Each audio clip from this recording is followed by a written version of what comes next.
Nah, jadi kita harus paham sama-sama.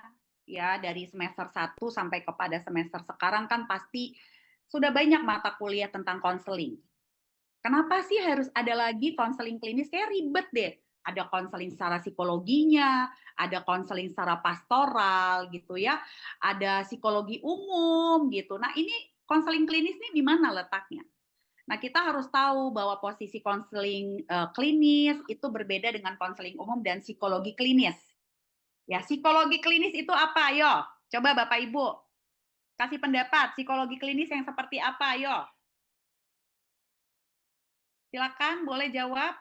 Nggak ada salah benar, kita lagi belajar semuanya. Psikologi klinis itu lebih ke mengetahui apa yang terjadi dengan secara psikologinya, Bu. Kayak medical check up. Oke, tapi bedanya apa Ya. dong dengan konseling? Kalau Konseling konseling itu klinis. kayak kita ke dokter menemukan solusi atau memperbaiki diri. Tapi kalau psikologi klinis itu mungkin kayak lebih ke medical check up ya gitu, Bu.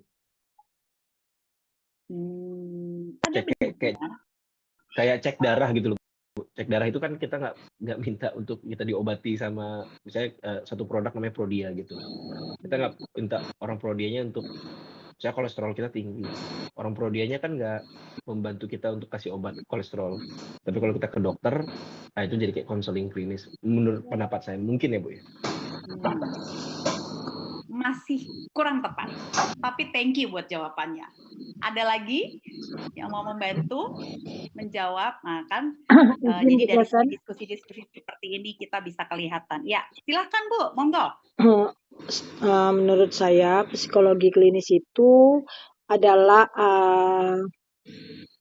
cara seseorang atau cara kita membantu mengatasi gangguan psikologis yang sesuai dengan kebutuhannya sehari-hari dan juga untuk apa ya Bu ya, menangani masalah yang dihadapinya.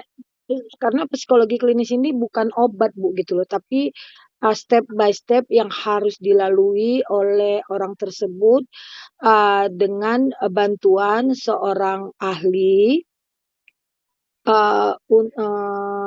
yang benar-benar fokus pada penanganannya, fokus pada penanganan penyakit atau yang dirasakannya saat itu, karena psikologi klinis ini dia berbeda Bu dengan psikolog umum gitu loh Bu.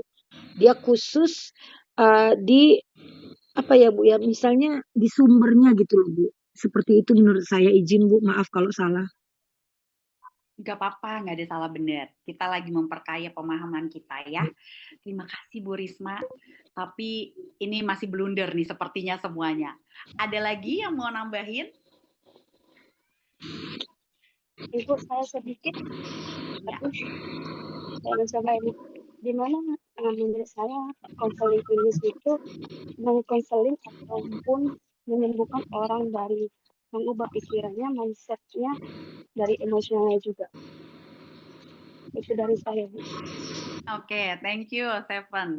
Semuanya benar, tapi masih kurang tepat. Ada lagi yang mau nambahin? Izin Ibu. Ya, silakan. Menurut pendapat saya itu konseling klinis membantu seseorang mengatasi gangguan mental seperti sesi curhat dan pemulihan, tapi bersama dengan orang ahli untuk menyembuhkan luka batin atau masalah mental yang sangat berat. Nah, bedanya sama psikologi klinis apa?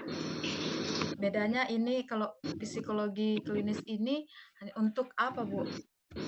Yang seperti yang pertama saya bilang itu, layanan terapi profesional, melayani orang, membantu seseorang mengatasi gangguan secara mental, terus meredakan gejala emosional yang berat, serta memulihkan kesehatan psikologisnya gitu. Oke, thank you, Bu Christian. Jadi sebenarnya yang disampaikan tadi itu benar, tapi kurang bisa memisahkan. Nah, ini yang hati-hati ya. Kita sudah bicara tentang kode etik. Apakah seorang konselor bisa mengambil kompetensinya seorang psikolog klinis? Tidak bisa, Bu. Nice. Apakah seorang psikolog klinis bisa mengambil semua tugas dan tanggung jawab seorang konselor? Mau konselor klinis, mau konselor profesional, whatever deh. Bisa apa enggak? Sangat bisa, Bu. Bisa. Nah, itu pada pinter. Begitu disuruh jabarin pada bingung. Oke. Jadi Berarti terletak di pada izinnya kan, Bu? kompetensi itu bicara tentang apa? Areanya, area tugasnya, tanggung jawabnya. Jadi ibaratnya gini ya, kalau kita lebih familiar kepada dokter-dokter sih ya. Gini, dokter umum apa bisa menangani masalah anak-anak gitu dulu. Seorang anak bayi datang ke dokter umum boleh nggak? Boleh saja harusnya. Boleh, satu. Kemudian kedua, ternyata anak itu mengalami satu gangguan yang cukup serius. Apakah dokter umum masih punya kompetensi untuk memegangnya atau harus refer kepada spesialis anak? Harus diarahkan ke spesialis anak. Ke spesialis. Rujukan. Oh, ya. Itulah levelnya. Seorang konselor, dia boleh menangani semua klien yang datang selama apa? Selama masalahnya, yaitu definisi yang saya taruh tuh.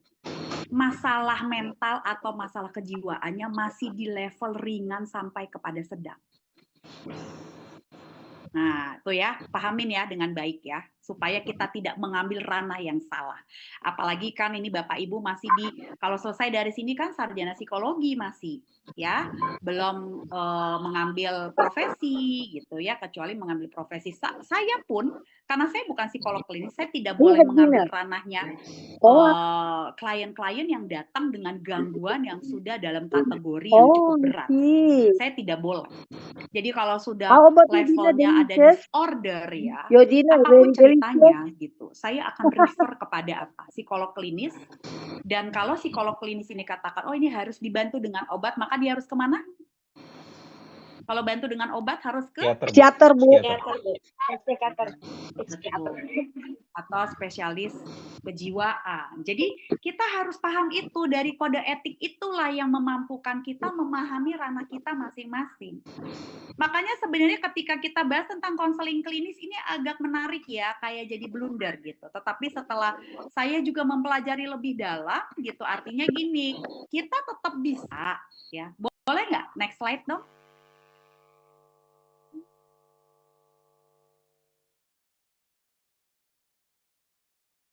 Nah, kita tetap bisa kalau ada klien yang datang nih dengan kecemasan, ya.